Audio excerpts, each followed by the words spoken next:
Alléluia. Amen. Non, pour elle, c'est maintenant une daronne. Le niveau 3 de la parole de Dieu, c'est prendre le plaisir de la parole de Dieu. Qu'est-ce que la parole de Dieu nous dit quand nous lisons le psaume 37, de 4 à 5? On nous dit, si tu prends plaisir, si tu fais de Dieu tes délices, si tu fais de Dieu ton plaisir, tu verras qu'il va accomplir tout ce que tu veux. Il y en a qui prennent plaisir dans les amitiés. Il y en a qui prennent plaisir dans les fêtes d'anniversaire. Il y en a qui prennent plaisir dans les réunions de famille. Mais Dieu veut qu'on puisse prendre le plaisir de la parole de Dieu. Quand on prend plaisir de la parole de Dieu, Dieu accomplit tout ce que tu veux, tout ce que ton cœur désire. David le récite.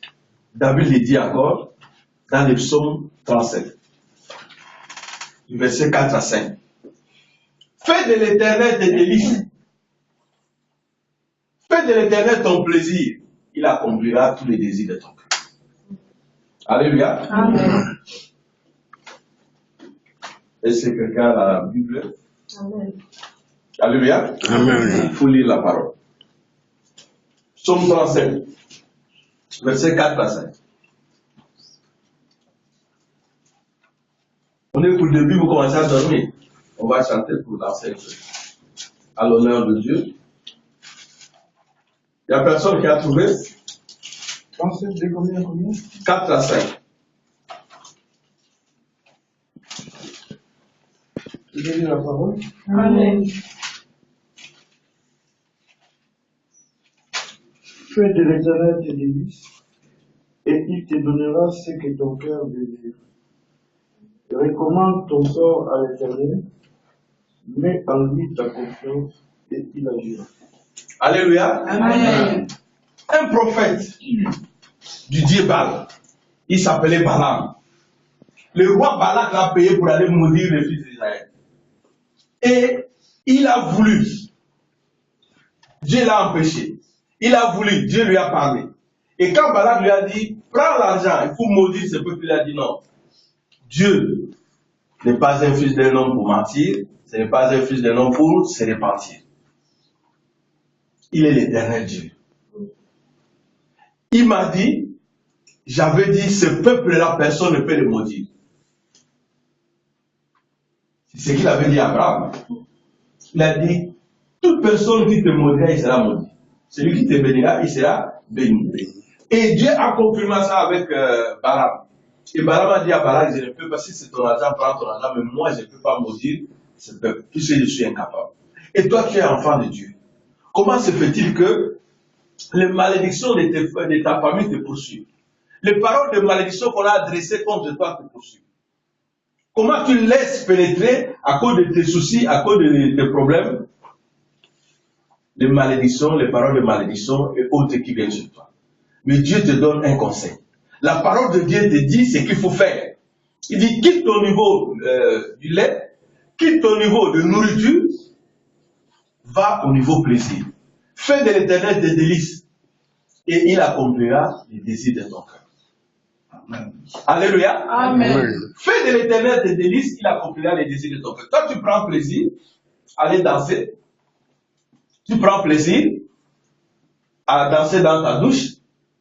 Tu prends plaisir à dormir à la télé jusqu'au matin. Mais quand on te dit de lire 2 phrases de la Bible, c'est tout. Le sommeil t'arrive. Et pourquoi ce diable-là te fait dormir? Puisqu'il sait que si tu lis la parole de Dieu, tu connaîtras la vérité et la vérité t'affranchira. Amen. Alléluia. Amen. Alors, fais de l'Éternel tes délices.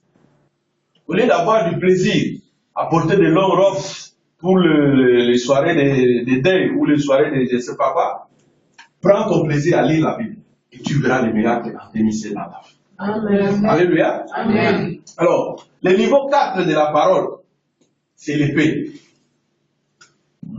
L'épée. La parole de Dieu doit devenir pour toi comme une épée. C'est-à-dire, au lieu que les gens te maudissent, c'est toi, quand tu dis quelque chose, ça doit s'accomplir. Amen. L'épée, nous le voyons bien dans Hébreux 4, verset 12. Hébreux 4, verset 12. Puisque l'apôtre Paul le dit aussi à Éphésiens, les armes du combat. Éphésiens 6 dit de 13 à 18, on parle des armes de combat, mais nous lisons juste Hébreux 4, verset 12. Ça, c'est un autre niveau de la parole de Dieu. Alors, frère, sœur, regarde un peu quel est ton niveau avec Dieu.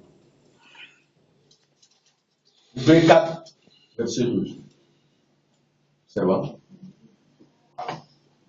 Nous lisons la parole.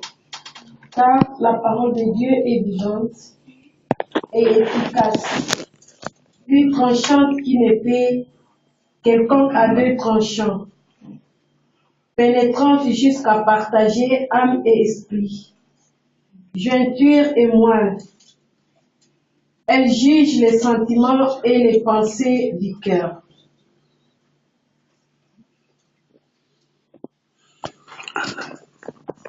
Amen. Amen. Amen. Vous avez compris?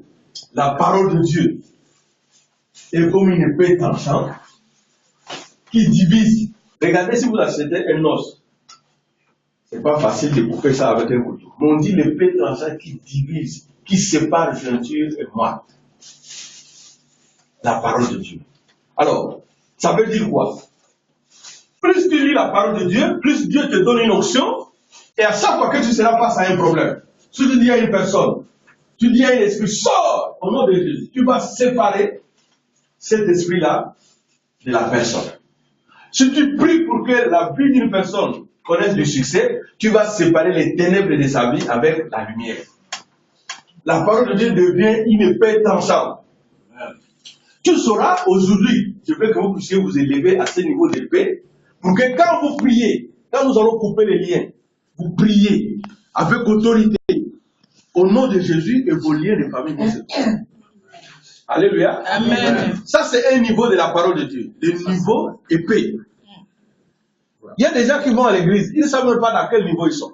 Est-ce que tu es encore dans le niveau où on doit te dire, tu dois faire, on te donne un numéro? Non.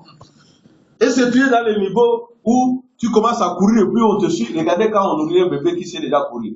Parfois on le suit dans toute la maison. Et si la maman a des soucis, tu viens voir la maman en train de tenir un paille comme ça, il y a des couscous partout, puisque l'enfant est en train de courir partout. Est-ce que tu es au niveau plaisir? C'est-à-dire tu sais déjà jouer au PlayStation, tu t'assieds, tu prends ton temps à lire la parole de Dieu. Tu vois quand l'enfant est ado, il est au niveau plaisir. Il prend les plays comme ça, on l'appelle. Viens, non, il y en a même, ils ont leur tablette, tu vois, ils mettent leur musique. Ils vont d'abord rester quelque part et puis ils regardent, ah, c'est l'heure de dormir, ils viennent remettre la tablette. Puis ils prennent plaisir à faire ça.